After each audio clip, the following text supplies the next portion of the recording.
ইসলামী ছাত্র শিবির তারা একজন শিক্ষার্থীকে মারধর করেছেন এবং মারধর করে রক কাটতে উদ্যত হয়েছেন। সরকার এই ধর্মীয় উগ্রবাদী গোষ্ঠীর আস্ফালন বন্ধ করতে এখনও পর্যন্ত কোনো পদক্ষেপ গ্রহণ করতে ব্যর্থ হয়েছে। 52-এর যে চেতনা, যে একটি অসাম্প্রদায়িক বাংলাদেশ, শোষণ বৈষম্যহীন অসাম্প্রদায়িক বাংলাদেশ, আমরা কিন্তু 5ই আগস্টের পর থেকে এখন পর্যন্ত যা যা ঘটনা ঘটছে তা কিন্তু আসলে আমাদেরকে বারবার মনে করিয়ে দিচ্ছে যে বাংলাদেশে একটি ধর্মীয় উগ্রবাদী গোষ্ঠীর যে আস্ফালন, সেই আস্ফালন কিন্তু দেখা যাচ্ছে এবং সরকার এই ধর্মীয় উগ্রবাদী গোষ্ঠীর আস্ফালন বন্ধ করতে এখনও পর্যন্ত কোনো পদক্ষেপ গ্রহণ করতে ব্যর্থ হয়েছেন।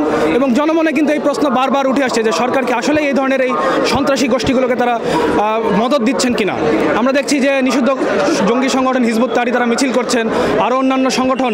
আমরা দেখেছি গত পরশুদিন রাতে এমসি কলেজে ইসলামী ছাত্র শিবির তারা একজন শিক্ষার্থীকে মারধর করেছেন এবং মারধর করে রক কাটতে উদ্যত হয়েছেন। তিনি পরবর্তীতে সিলেট ওসমানী মেডিকেলে চিকিৎসাধীন রয়েছেন।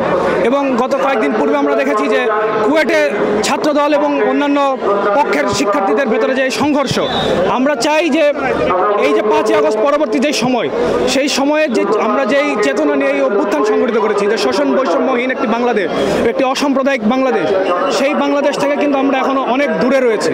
সুতরাং আমাদের নিরন্তর যে সংগ্রাম, সেই সংগ্রাম আমাদের চালিয়ে যেতে হবে।